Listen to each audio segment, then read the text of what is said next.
Iloba nzambe bomo seko bakoko na biso ekotikala seko na kombo ya Nzakomba, na kombo ya Maweja Nangila, na kombo ya Mvidele Mukulu wa Bankambwa, na kombo ya Onyashongo.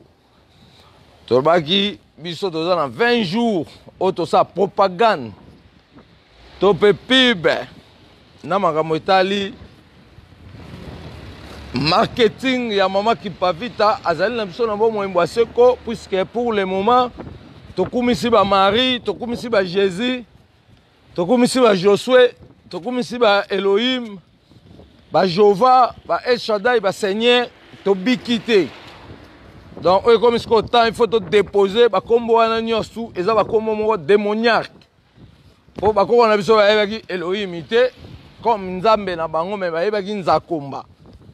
Cela veut dire Nzakomba na Elohim, et il y a une grande différence par rapport à principe et par rapport au pays à Bengeli. Bato ba bengi Elohim, la définition wana. Yo africain soko comme ça mais Elohim, tu es perdu.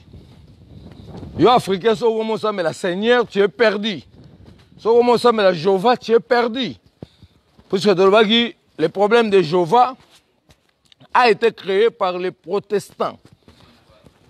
Depuis 1513, pape Léon X, qui 217e pape à Vatican I à Rome, a sanganaki na ba proche collaborateur nae, babengi lokola Monsieur Calvin, babengi lokola la reine d'Angleterre, anglicanisme, babengi lokola moine Luther, azaki espagnol mais azaki na lien na otozo benga lokola batu ya Allemagne baza parenté et basangana ki pona ko bimisa makambo etali mibeko pona ko gérer makambo etali la spiritualité sans la présence de l'homme noir selon bango mais et créer qui va troubler puisque pape abimisaki le mot indulgence et moine Luther aboyaki makambo ya le mot indulgence c'est la kisi lokola papa bimisi mibeko il faut batwa tubela masumu pa na e so bomaki okeyebisa basango po ba dépendre na loi ya papote kasi moine Luther aboyaki mibeko wana alobaki ke batu bakotubela masumu na bango pa Nzambe wakeyaki likolo na se et papa atindaki batu baboma moine Luther babetaki 9 coups de balle na tolo akufaki et ba proche collaborateur o bandimaki idéologie ya moine Luther bango ne mutu babimisi protestant et tu expliquer qu'on a bozindo nyonso ete protestant wana abimaki na 1884 aye kobimisa ba premier pasteur babenge ba mwenzi na balama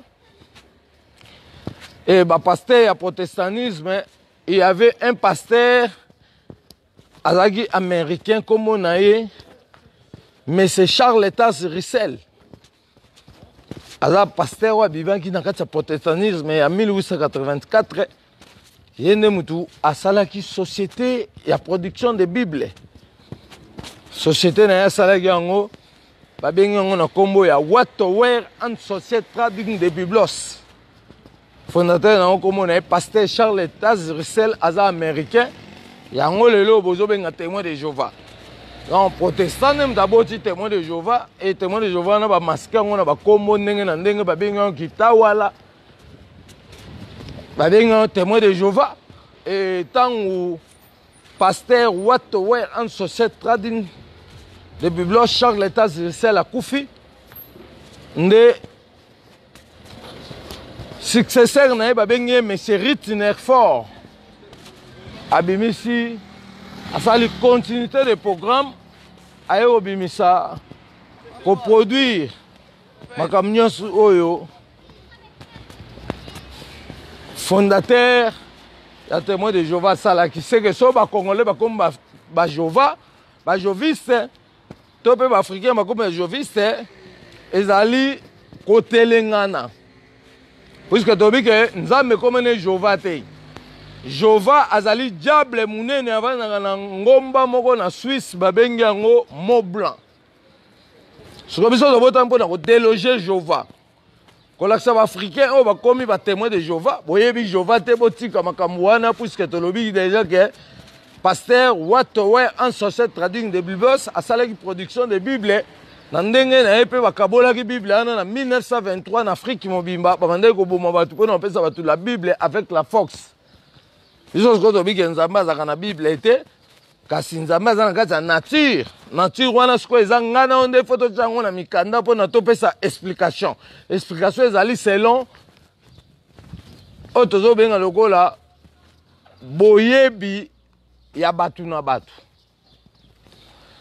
liloba ya nzambe bomwa seko oyo bakoko na biso ekotikala seko tokozala na esengo se na mboka nzambe mokonzi tokoyembela mvuluzi kimbangu dia ntungunwa kembo na nsabe kema bakoko kemo na bana ya Kongo tokoyembela nzambe bakoko yoka biso nzambe ya ba message nzambe ya bakoko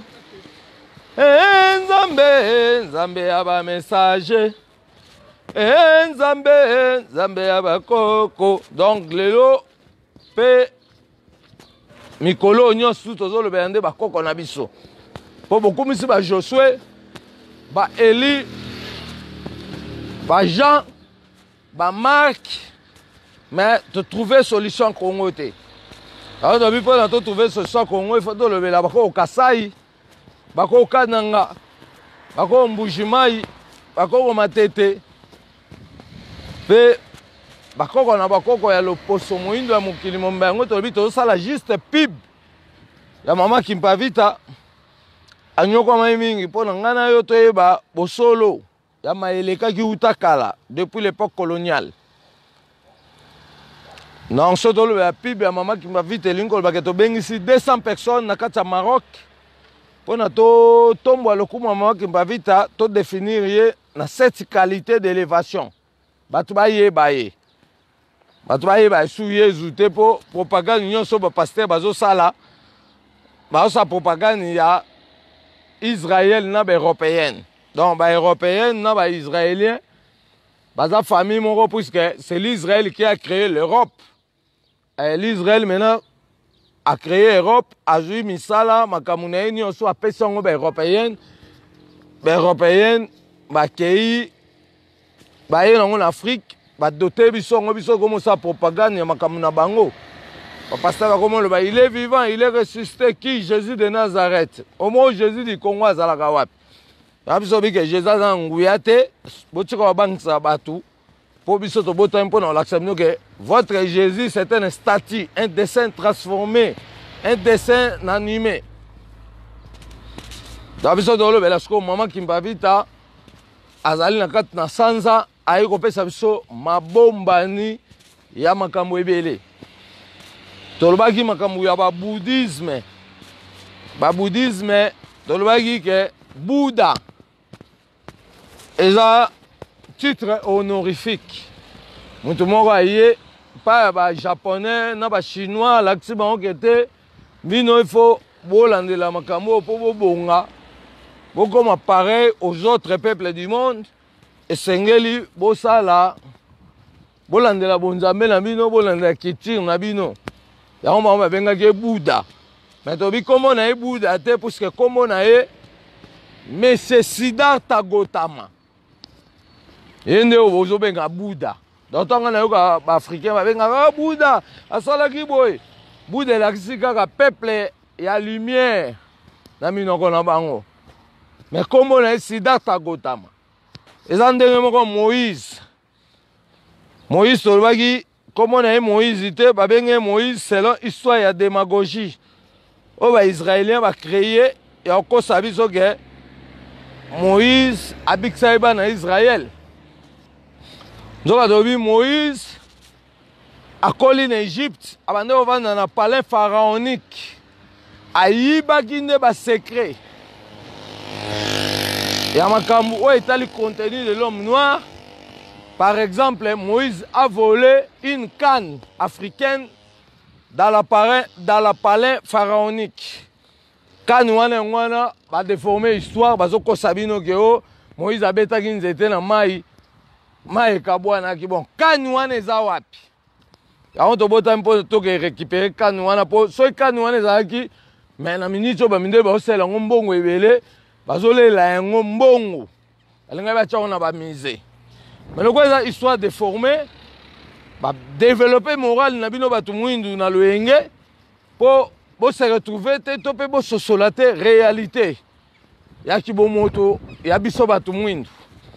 Mais abiso lobi ke to bota mpona kosuksa lokutana nyosu seke Moïse na kati Égypte. Babande ko benga ekombo ya Monsieur Ormasis. Dans ce moment Moïse, ezaka titre honorifique.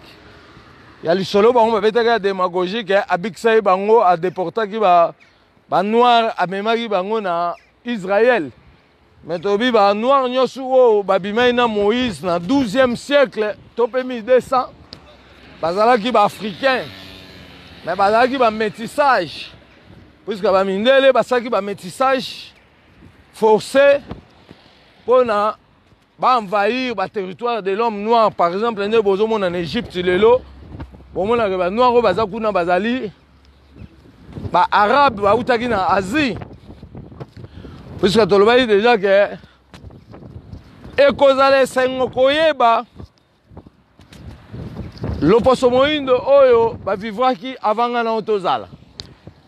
Sur le plan cartographique il y a continent, tozandenge mote na barabe, puisque ba tuya Asie balongaki Asie. Babande koya service ya migration te mais bayaki makambo etali commerce ya or na ba kayes kasi ba arabe musulman bande kolongwa na Asie na 5e siècle bona ko déborder te mais kasi kolanda océan Indien Atlantique mer Rouge. Babande ko déborder vers Golfe ya Guinée. Et babimaki maman na Est à Congo na village Nyangwe. Et na village Nyangwe batangolaki makolo zamba pona ba atteindre o to benga lokola Ujiji nde sika ba eko tripoter Swahili. Pourtant le ba Swahili eza lokola ensemble ya ba tribu ebele. Po bato bakantango ke Swahili eza lokola munoko. Et abiso africain topé ya ba congolais na kati ya Congo nzoka tobi ke Swahili na compréhension générale eza nango kaka ensemble ya ba tribu puisque tokolo baba bembe baza ba Swahili.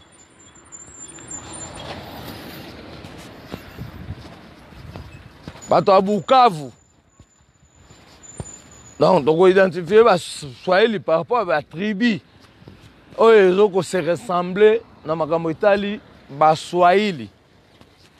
On te le dit déjà que barabe wana bayaka na Congo na partie ya Est na 5e siècle pour na kolanda ya océan Indien Atlantique mer Rouge va déborder vers Golfe ya Guinée. Bangone mdibe ko bimisa naissance ya Tipo. Et te expliquer déjà que Tipo azalaki 50% arabisé. Ya Asie 50% Mascate ya Égypte puisque asaki musala ya koteka ba esclave noir. Kasi tangu ya yo kobota mwana na ye ya mobali babengi vassal sefu. Vassal sefu asaki musala na ngongolute te oazalaki mwana notable ya village ya Kasongo o lelo bozo benga Lomami. Et musala salamaki batekaki batu mwindu pe ba obligeaki batu basala ba métissage. Pour na tripoter ba makambulelo c'est que ça na genre to pesa na accès à métissage on nzamba pesa faveur que le quoi toza batu na bolingo boye toko balana poso na poso poto bota pe ba poso mususu mais to moni métissage o eza lelo ya ba envahissement et outi na idéologie coloniale puisque ba mindelo ba yaka kala basali ba métissage tina ba Égypte lelo ba envahir mutu mwindu. Babomi ba berbère nyos tout, to le bail de ba berbère ce sont des pendés. ba berbère oyo baza na Maroc baza bapende ba berbère oyo baza na désert ya Sahara baza bapende nde mutu acompliqué histoire biso sikoyo toye na réalité ya 444 000 livres oyo ekolakisa mutu mwindu réalité ya bomoto na ye. Donc toza na bible ya Mama Kipavita 33e édition yango tobi ke tobengisi 200 personnes na kati ya Maroc mpona to s'exprimer tolakisa valeur ya pasi nyonso oyo Mama Kipavita amonaki e toyebisa na mokili mobimba nini oyo biso tokobuka comme fruit du bonheur. Kipavita nyokwamaki mingi mpona kobikisa Kongo e bilenge totelema mpona tolanda Kipavita bamama totelema mpona tolanda Kipavita bakoko bayindo na biso bango banyokwamaki mingi tondima tobikisama mpona tokangolama bamama tokangolama mpona tondimela ye Kimbangu mobikisa bayindo anyokwamaki mingi bapapa tondimela mpona tokangolama bilenge tondimela mpona tokangolama. Donc Vulus Kimbangu nde mutu anyokwamaki soki ngano nde tondimeli vérité wana nde tobikisami mais soki totie tembe tozondimela nde Yesu nde mutu akufelaki biso oyebi dati oyo Yesu akufelaka oyo te tika distraction. Ça veut dire passe na biso et aussi la sorte comprendre que mundele asimisa biso touche a doter biso histoire ya munyato. Notre vrai que les faire au sangsa Kimbangu na Yesu babebisi récite ya misanyo so Kimbangu asaki ponga na otobuka mbuma wana. Mais ponga na otobuka mbuma wana photo ni Yesu ko histoire o yaki na démagogie et pas ya bakimbangiste puisque tolobay déjà que papa Diangenda abomi bato ebele na nzela ya nkamba et tozali na nombre déterminé. Ya ba mort au papa Diangenda abomi na magie au banglais bapesaki. Alelo bozo tanga bango baza basala nzabe basali ni pona Congo. Eza batika biso alphabet congolais. Biso soko tokutana Kimbangu abika pour Congo bonga il faut ta alphabet congolais en place. Pour l'Afrique mombe bonga il faut ta alphabet africain en place. Balobi l'alphabet africain a 23 lettres. Ata, bata, data, sata, eta, rata. Fata, lata, mata, nata, ota, pata, tata, gata. Et 23 lettres, 18 consonnes, 5 voyelles. Oyo tango, tango ye koki. Oyo tango, tango ye koki. Oyo tango ya nzambe. Akoya kosa papa na mina ye oyo tango kitoko tokozela bakoko na Congo oyo tango tango ye koki oyo tango tango ye koki oyo tango ya nzambe akoya kosa papa na mina ye oyo tango kitoko tokozela Kimbangu na Congo tokoyembelaka nzambe ya momoi ya nguya boya boya toyembela ye tokokumisaka nzambe boya tokumisa nzambe tango ekoki tokumisa nzambe boya boya toyembela ye boyaka boyaka baso tokumisaka nzambe ye anjali na bomoi ya seko boyaka banso tokumisaka nzambe lakumuna biso bobele nzambe ayebi bana Kongo boyaka banso tokumisaka nzambe bakoko na biso bana Kongo boyaka banso tokumisaka nzambe bakoko na biso oyo tango tango yekoki donc oyo eza tango ya kumisa nzambe bakoko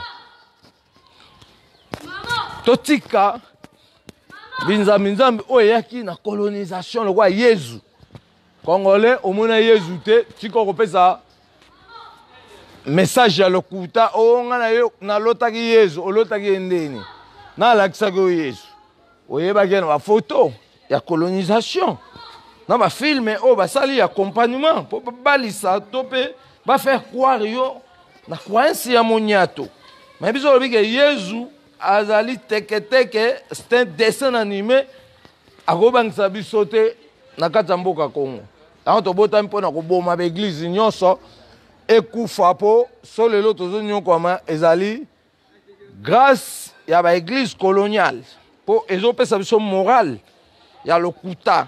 Donc mboka ezotambola na bamorale étrangère yango tozonyokwama. Ifo toboma sikoyo bamorale étrangère wana totya mpe sikoyo notre propre morale mpona tozala délivre lolenge ya bato nyonso mpe tosepela na bolamu ya bamakoki nyonso oyo Nzambe apesaki biso. Mawa mingi mawa mingi ndeko na mabota bato babungi Nzambe bamipesi na banzamba bapaya ndeko babosani oyo ya makoko na biso mvuluzi kimbangu ayokeli biso mawa ndeko atindi biso ba message na liloba ya Nzamba bakoko na biso ya solo po ete bato bayeba Nzambe solo mawa mingi ndeko na Afrika bato babungi Nzambe bamipesi na banzamba bapaya ndeko babosani oyo ya bakoko na biso kimpavita ayokeli biso mawa ndeko atindi biso ma message na liloba ya Nzamba bakoko na biso ya solo po ete bato bayeba Nzambe. Donc ezali bwanya na maele likolo na mesa mpona tolakisa grandeur ya souffrance nyonso oyo bakoko bamonaki tobikisa mokili oyo tochange programme d'évolution.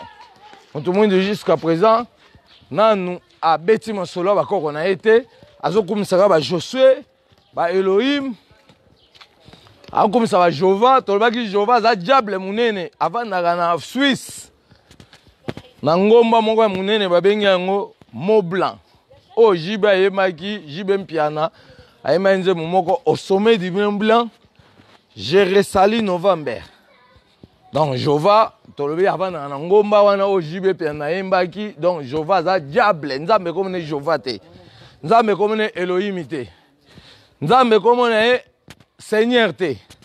Tolobi ba Seigneur baza ba mindele oyo bakata biso maboko. Lokola tobandaki kobanga bango na pasi esclavagisme yango tobandaki kobenga bango ba Seigneur. Ya lelo babimisi biso ba Monseigneur ya bato mwindu bayebi pasi elekaka te na tragédie ya kala. Tobaki Nzambe komona ye God te na anglais. Wana tout eza bato banyokolaki biso lelo oyo batie bango na ba reconnaissance ba titre honorifique ya babolamu nyonso bapesi bapays wana mais na système diabolique et bapays wana epublie bango comme banzambe biso sikoyo tozoka adore bango. Tokomona olobaki oyo ntango Yesu akoya akokamata bandimi. Biso bi Yesu akoya te mpo Yesu aza na problème na biso soki aye tokokanga ye tokobete fimbu akekele. So tobeti fimbu akekele tokolakisa ye baerreur na ye oyo asali na kati ya mokili mpo biso olobi ke soki Yesu ayebisaki bayekoli na ye ke prier notre Père qui es aux cieux ezali erreur grave. Biso olobi ke Nzambe azalaka likolo te mais il est partout. Donc azali na toute étendue de la terre 510 millions de kilomètres carrés. Quand on a la PIB ya Mama Kipavita 2019 tobengisi mokili mobimba et toko fêter monde entier 510 millions de kilomètres carrés puisque tolobaki yango déjà que Nzambe ndenge asala mokili oyo apesa yango grandeur. Il y a 510 millions de kilomètres carrés et à Tchèbe évidence. L'évidence, il y a mokili mobimba. ezali 5 structures oyo ezokoprotege mokili contre baérosion, contre batremblement de terre, mpe contre bamikakatano ya balolenge nyonso. Première structure de la terre babengi yango noyau. Noyau ekabwami na 2 parties.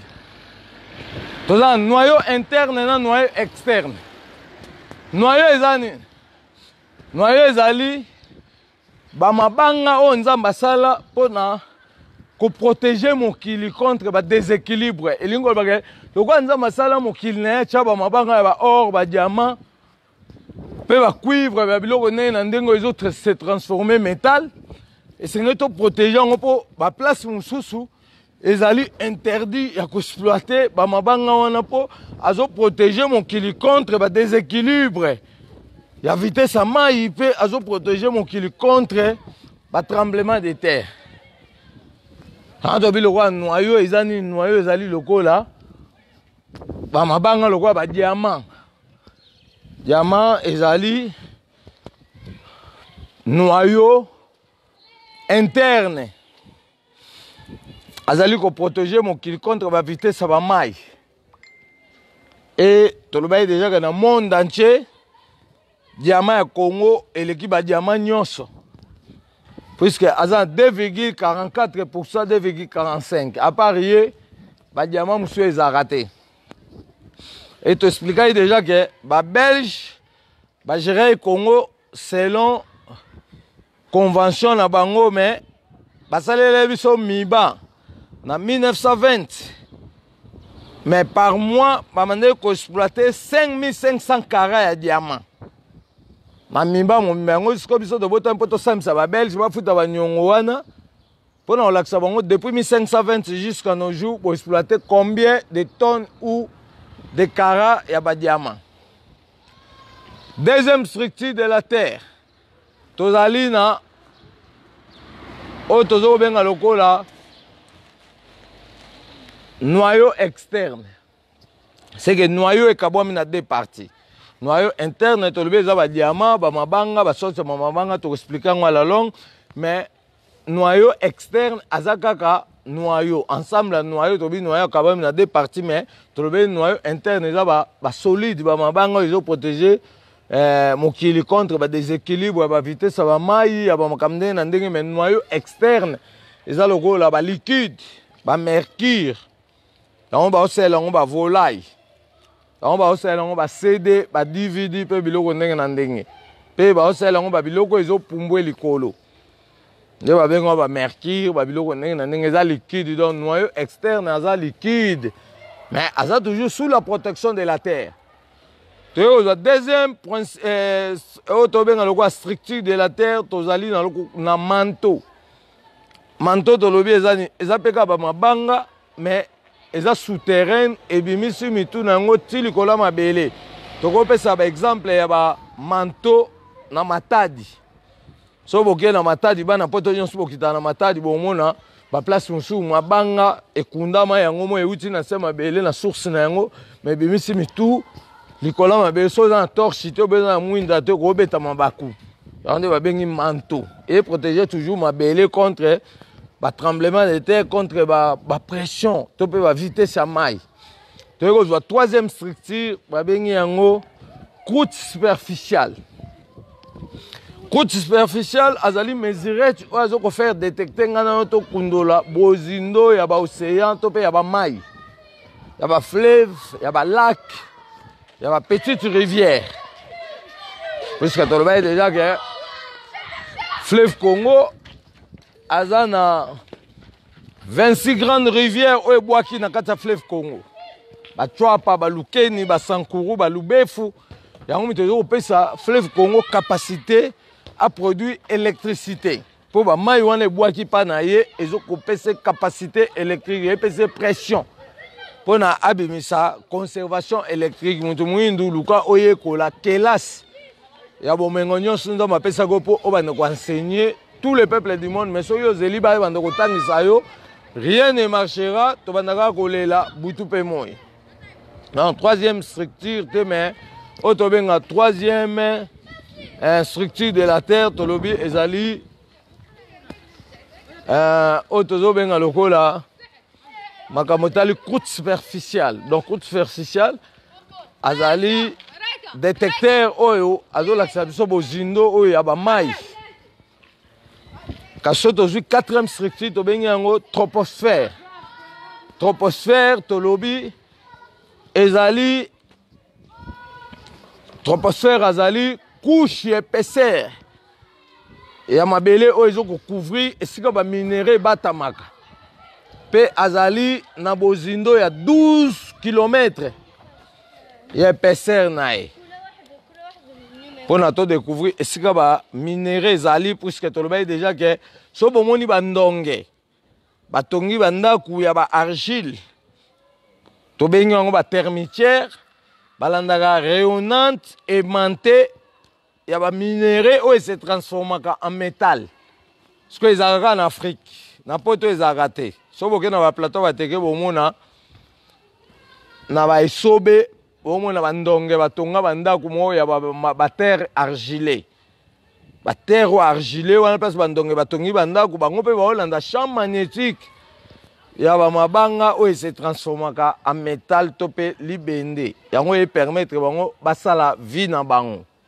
Donc voilà, on a la quatrième structure. Cinquième structure, il y a makambo etali équilibre à 510 millions de kilomètres carrés, tozali lokola na oxygène.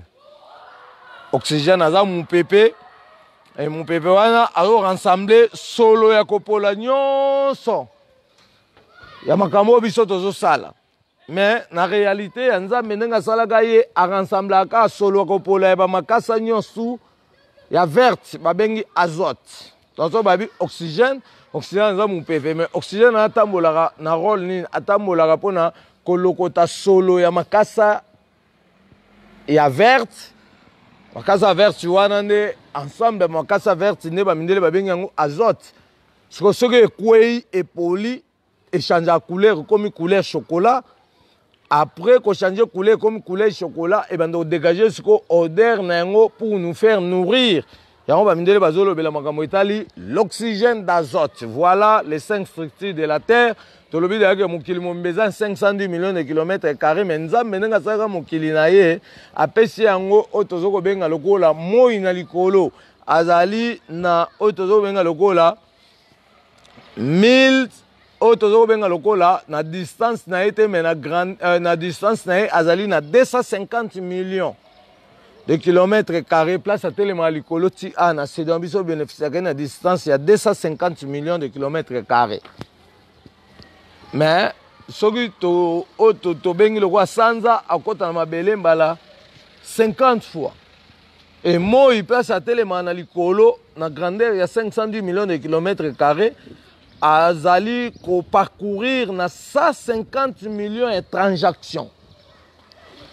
C'est que mon client a 510 millions de kilomètres carrés, mais moi, après ça flash la capacité na ye plus ou moins na autozo benga lokola 150 millions.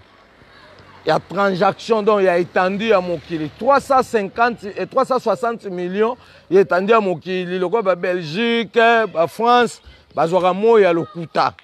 Attends, moi, moi, ya lokuta, yango ezotinda bango ba créer ba chimie ya mbang pona ba tubaka biloko mbang batonga ale. Batindela biso zo to olia biloko wana ezoko détruire biso. Donc voilà, lobi to okutana na mateya ya mama Kimpavita te kasi to kolobela l'ouverture du tombeau.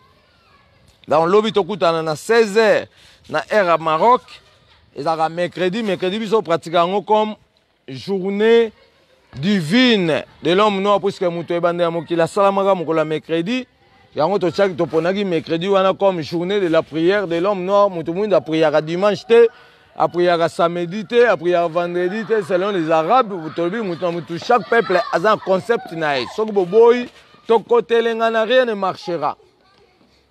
Anto bilobi to kolobela ouverture du tombeau to komeka ko expliquer ndenge nini la cérémonie ni ntoke sala na nkamba po tolongola cercueil wana o ezana ekeko o papa diangenda zwaki na ndeko na ki solo kele pour tolongola ignorance la croyance de l'homme noir et l'on a démagogie et l'on a côté donc moi lobi to kuta na 16h ya era Maroc tolobela makamo Italie tombo oyo bozala ngona Kinshasa tolobi c'est pas le corps de Kimba mais ezali et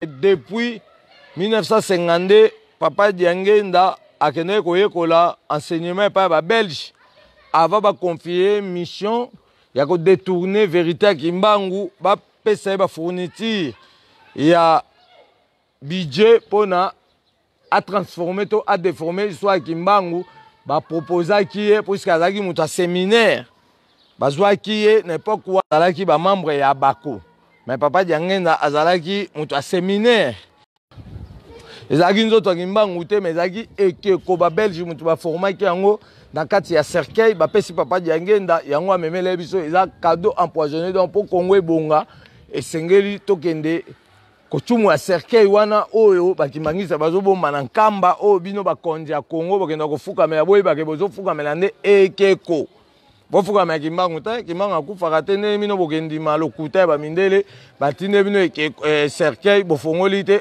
bokonfirme kaka oyo Kimbangu est mort Kimbangu akufaka te biso tobotami lobi tokolobela ndenge nini tokotumu ya cercueil wana oyo ezobomba ekeko na mboka nkamba. Voilà notre objectif pour tout déstabiliser bakimangista tout ça la remise et reprise peuple noir à comprendre la réalité il y a bon Nzambe na et réalité il y a bon moto nae etika la sebongo pour na mokili mobimba yo banzambe bon mo seko oya bakoko na biso ekotika la seko pangi panya vele la songa lulendo metumbandukaka kumatadi mayo kwenda tukwenda pangi panyavelela songa lulendo metumbandukaka kumangengenge tokende tokoma ndeko nanga kotikala te sala lolendo biso mokano kaka na matadi mayo tokende tokoma ndeko nanga sala lolendo biso lolendo sala kaka na matadi mayo tokende tokoma donc biso mbando na matadi mayo tobi matadi mayo nde mteko sauver mboka Congo esika toko faire agenouer les Américains par rapport à ba bombe na ba explosif oh bon ba don doit na yango puisque tu expliquais déjà que ba soviétique ba kendaki na sanza basaki 212 jours et bakitaki na 12% ya mabele ya sanza yango wana baye nango bazosala ba technologie ya ba explosif oyo ezoko détruire sous mokili mais biso bike soto fongoli matadi mayo toko bloquer fréquence européenne nyonso pona topesa fonctionnement ya programme asika moto moyindu a profiter sikoyo na accès topé voie d'accès ya bolamu abo moto na ye donc Kimbangu abotaka te bakimbangiste nde papa Diangenda na papa Kisoke na papa Dialungana basali histoire lokuta badiembeli puisque tolobai déjà que so toloba déjà que Kimbangu abotaki te elingo bake Kimbangu balokotaki ye na ba Congo mutu alokotaki aza munyanga na muyombe baza mwasi na mobali bazaki baboyi na kati ya famille protestante ya Ngombe Kintsuka tope Ngombe Lutete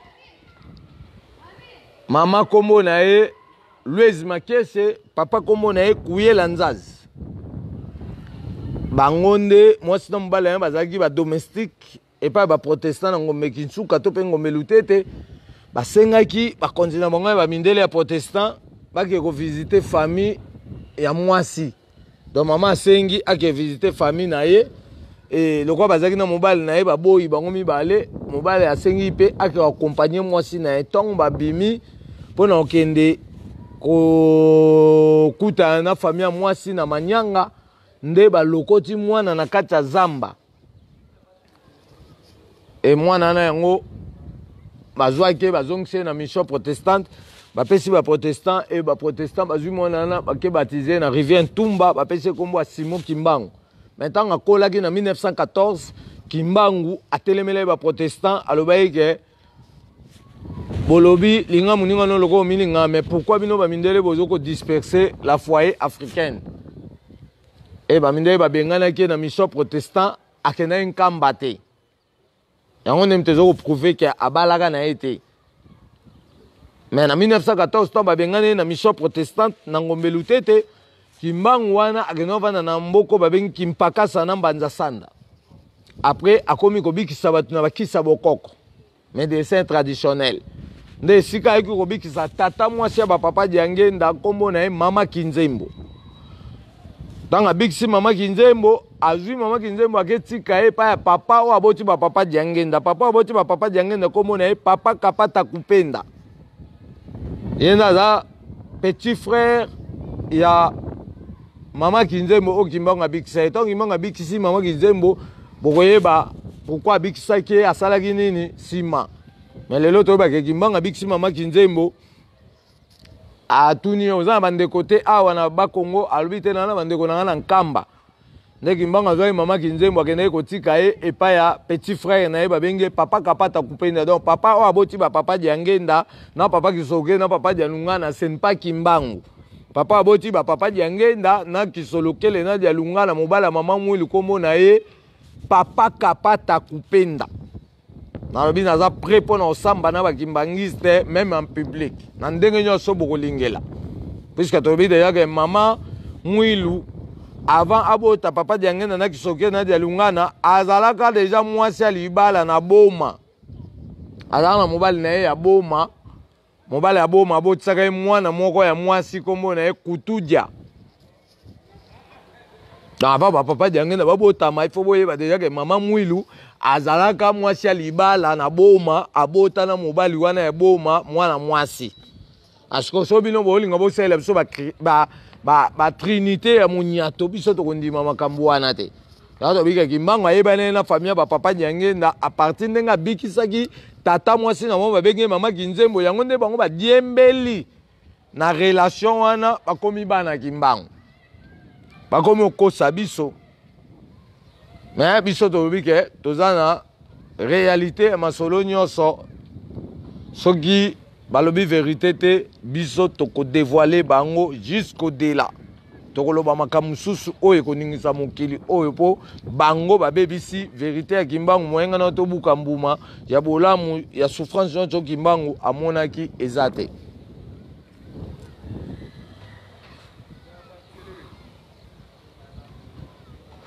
Tala bapasi na bitumba pe minyoko na mboka nyonso ya bakoko.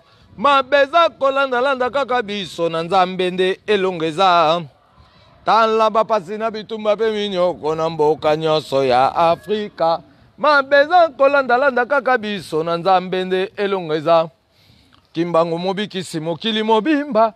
Kumisa baso bandimeli nzambe na nguya lolendo kembo kembo kembo anzambe kembo yokozua. Mokili mobimba kumisa baso bandimeli nzambe na nguya lolendo kembo kembo kembo anzambe kembo yokolinga. Tala libota nweza konyoko mamo yindo po yotika kinzambe ya bakoko. Sala nyoso zongela nzela bakoko bomo ya seko yokozua. Tala libota nweza konyoko mamo yindo po yotika kinzambe ya bakoko. Sala nyoso zongela nzela bakoko bomo ya seko yokozua. Kimbangu mobikisi mokili mobimba kumisa baso bandimeli nzambe na nguya lolendo kembo kembo kembo anzambe kembo yokolinga.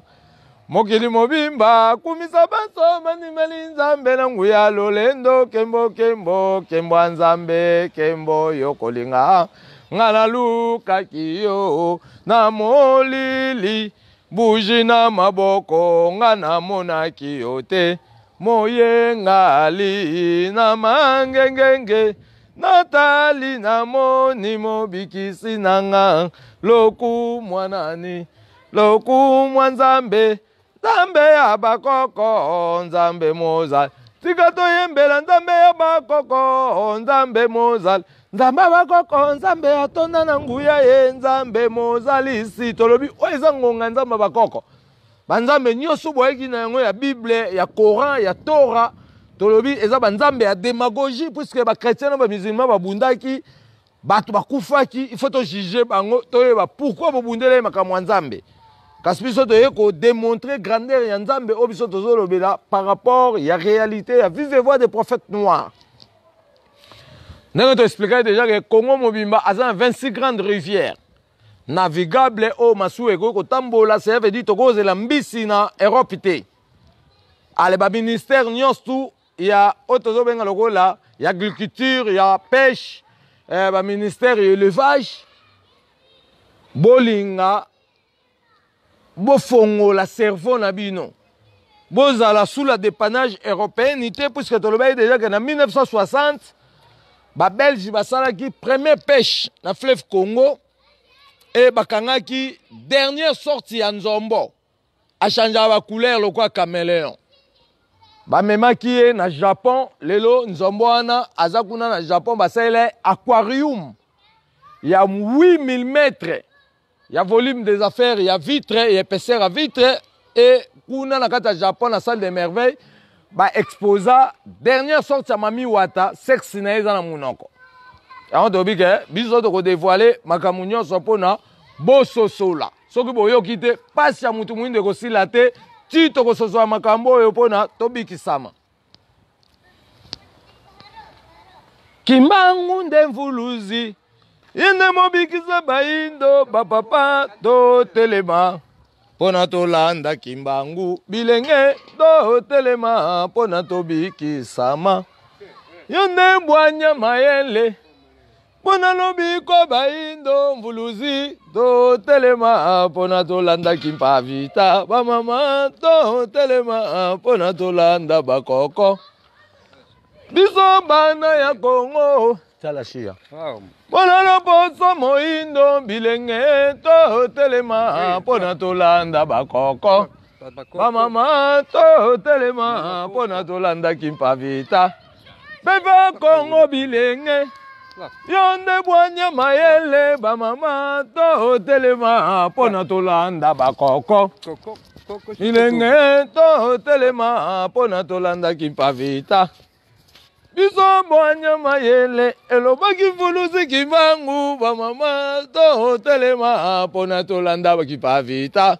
yango tobike bakimbangisa so baza prêt bazoyoka biso mpe bayokaka biso so baza prêt babima basata bavideo je suis prêt mpona osala bango débat kolakisa bango ke Sergei obobomba na nkambe eza ekeko ngai nazosangisa bato mpo toya kodeterre Sergei wana ezoloka Congo. Congo avait bon, il faut tout le monde la cercueil. Oh bah qui magiste ba bombi. Donc biso marketing na publicité à cercueil. Ya moniato bo bombi na nkamba to kolemba yango to tandolobela ngo chaque jour yango to bi que to za 20 jours. Oh to ça la publicité na marketing na mama qui mpa vite. Donc pendant les 20 jours to bandolobeka makama cercueil. So que soit bino bo sala o nyosu bolingi po ngana obanga bino te mais je suis venu pour vous dévoiler.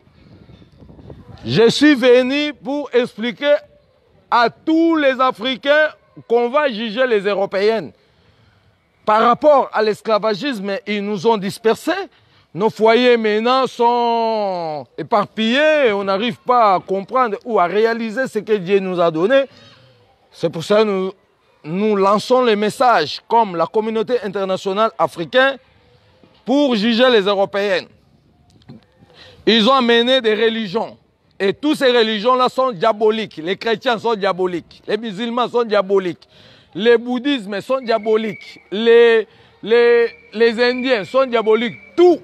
Allez, les Africains doivent retourner à leur concept spirituel qui était auparavant, de leurs ancêtres. C'est ça la finalité des choses.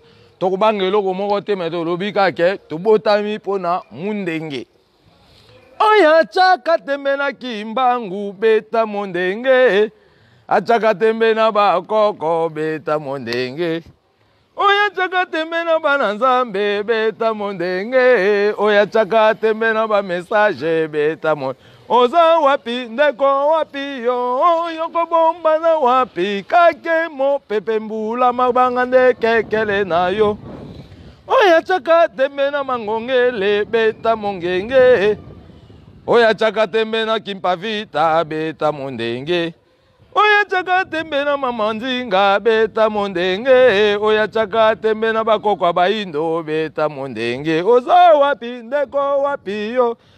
Yoko bomba na wapi kake mo pepe mbula mabangande kekele na yo. Donc on est là pour juger les Européens par rapport à la crime contre l'humanité. Si vous êtes la communauté internationale européenne, nous sommes nés comme la communauté internationale africaine pour vous juger.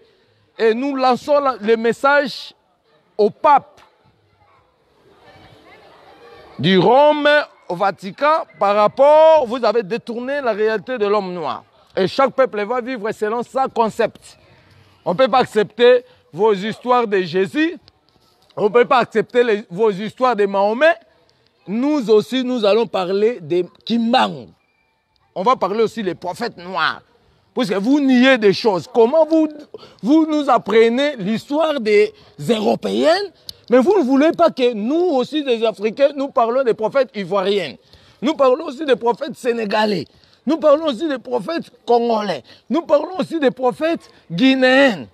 Maintenant, c'est la guerre qui va commencer pour renverser l'histoire qui était détournée à l'avantage des Européens. C'est ça notre objectif. Puisque l'histoire sénégalaise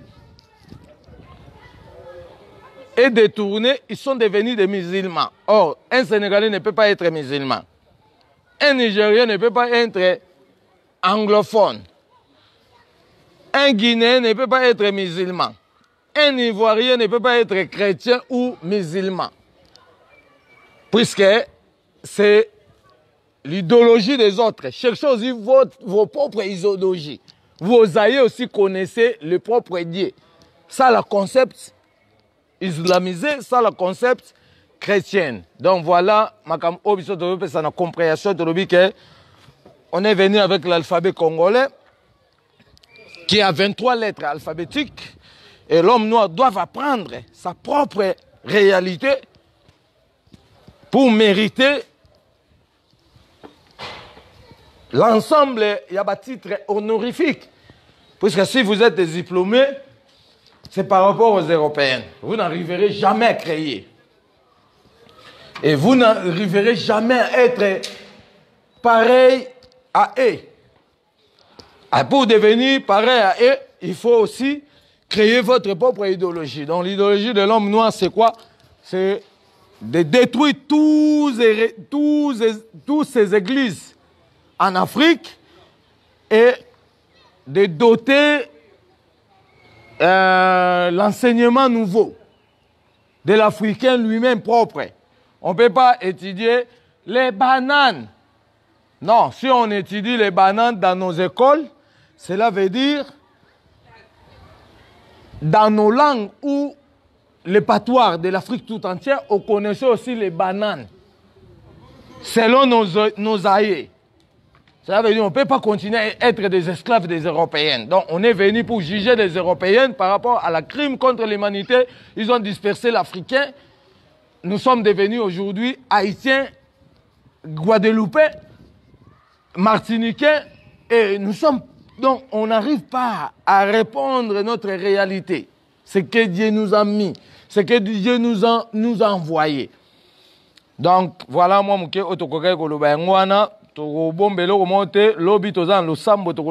comment on va déterrer les cercueils au Ebombami Nankamba, au papa Diangé Nabakeneko Zoya Ekieko. Il y a Simo Chibangu, pour n'avoir au Sabiso Congolais na démagogie, Liloba Nzambe Bomo Aseko, Oya Bako Nabiso, Ekotika la Seko, Topesi, Pokwa Elamu, Namokili Mobi.